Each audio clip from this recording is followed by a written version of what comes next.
திருக்கண்டியூர் திருத்தல மாஹாத்மியம். ஸ்ரீ சத்குரு கூறினார், சிவபெருமானுக்கும் பிரம்மதேவருக்கும் 5 முகங்கள் இருந்தன.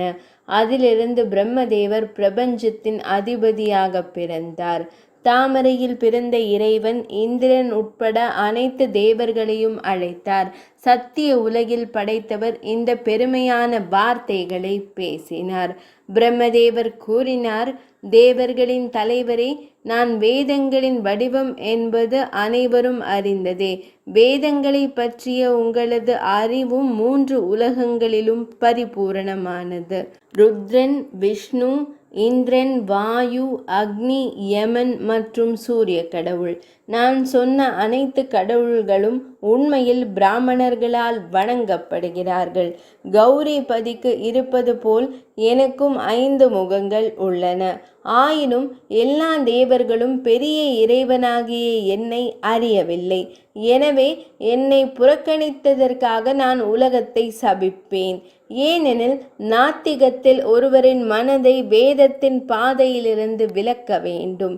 தேவர்கள் கூறினார்கள், ஹிரண்ய கர்ப்பரே, தேவர்களின் இறைவனே, தாமே பிரபஞ்சத்தின் பிதாமகர் ஆவீர்.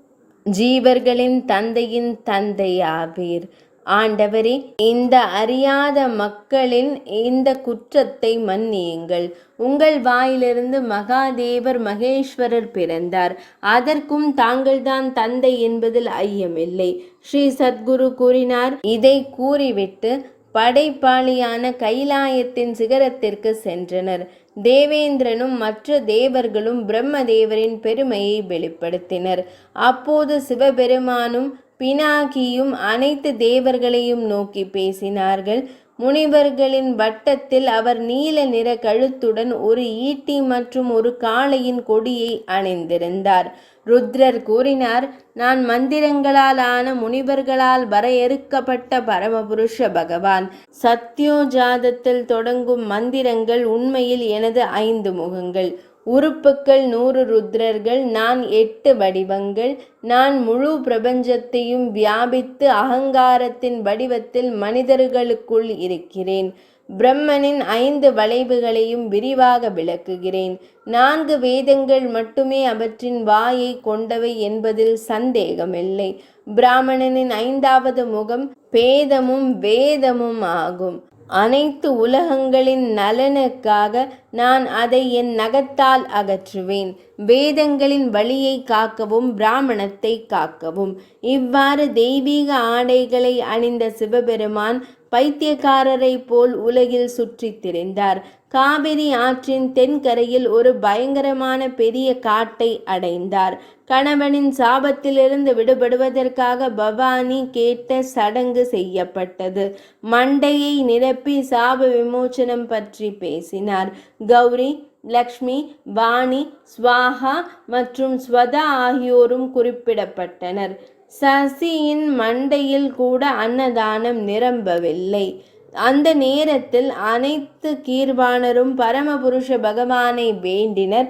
அவர் அவருக்கு பிச்சை அளித்தார் மற்றும் அவரது மண்டை ஓடு முற்றிலும் விடுவிக்கப்பட்டது. நீல சிவப்பு இறைவன் உடனடியாக மகிழ்ச்சி அடைந்தார். மடிந்த உள்ளங்கைகளுடன் அவர் பரமபுருஷ பகவான் ஸ்ரீ மகாவிஷ்ணுவை துதித்தார். ருத்ரர் கூறினார், சங்கம், சக்கரம் மற்றும் கதாயுதம் ஆகியவற்றை தாங்குபவரே, பகவான் நாராயணரே, நான் தமக்கு என் வணக்கங்களை சமர்ப்பிக்கிறேன். தாம் அனைத்து கடவுள்களால் ஆனவர், எல்லா வேதங்களிலும் அறிவிக்கப்பட்டவர். பிராமணரை கொல்வது போன்ற பாவங்கள் இறைவனின் நாமத்தை உச்சரிப்பதால் மன்னிக்கப்படுகின்றன. உலகத்தின் நண்பனையும் கருணை கடலையும் நீ எடுத்து செல்கிறாய். உமது நாமத்தின் மகத்துவத்தினால் அது ஹாலஹால என்னும் பெரும் விஷமாகும். அது என்னை எரிக்கவில்லை. அது எப்போதும் என் கழுத்தில் ஒரு ஆபரணமாக இணைக்கப்பட்டுள்ளது. இறந்தவர்கள் உங்கள் சொந்த சேமிப்பு மந்திரத்தை உச்சரிப்பதை நீங்கள் கேட்கலாம். அவருடைய மகத்துவத்தால் மரணத்தின் போது காசியில் முக்தி தருவேன். நீயே உன்னத இறைவன், ஏனெனில் நீயே அனைத்தையும் கட்டுப்படுத்துபவன். நீ ஒருவனே உலகங்களை படைத்தவன். நீயே மனிதர்களின் பாதுகாவலன். ஸ்ரீ சத்குரு கூறினார், சிவபெருமான் பேசி முடித்ததும் நாராயணர் அவரிடம் பின்வருமாறு கூறினார். சங்கம் சக்கரம் கதாயுதம் ஏந்தியவர், செல்வ செழிப்பு மிக்கவர், திருக்கரத்தில் தாமரையை ஏந்தியவர். இறைவன் கூறினார், கோடிக்கணக்கான பிரம்ம ஹத்யாக்கள் உள்ளன, கோடிக்கணக்கான புரிந்து கொள்ள முடியாத வேதங்கள் உள்ளன. சிவபெருமானின் திருநாமத்தை உச்சரிப்பதன் மூலம் ஒருவன் உடனடியாக அழிக்கப்படுகிறான். பகவான் சிவனே தாங்கள் மிகவும் சக்தி வாய்ந்த பரமபுருஷர். இதற்காக அவர் எப்படி ஒரு பிரம்மத்தை கொல்பவர் என்ற நிலையை அடைந்தார் என்பதில் சந்தேகமில்லை. இந்த உலகில் உள்ள அனைத்து பாவிகளும் ஒரு பிராமணனை கொல்வதிலிருந்து அது தடுக்கிறது. செய்வதை மட்டும் நினைத்து கொண்டு தலைவரே பகவானே களத்தை வெளிப்படுத்தினீர். இப்பகுதியில் மகேஸ்வரரின் தல விருட்சமான பெரிய லிங்கம் உள்ளது. கபாலத்தை விடுவித்து என்னை ஸ்தாபித்து வணங்கி, முனிவர்களே, நீங்கள் அனைவரும் பூமியில் புனிதமான வாழ்க்கை வாழ்ந்திருக்கிறீர்கள். பிரம்மஹத்யா மற்றும் பிற பாவங்களை எல்லா வகையிலும் அழிக்கவும் ஸ்ரீ சத்குரு கூறினார்.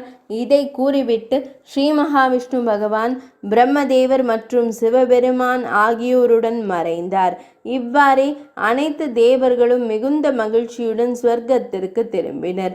முனிவர்கள் விஷ்ணுவையும் சிவபெருமானையும் அவ்வாறே வழிபட்டனர்.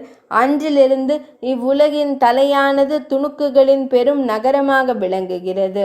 ஒரு பிராமணனை கொல்வதற்காக ஒரு பெரிய புனித இடம் உருவாக்கப்பட்டது.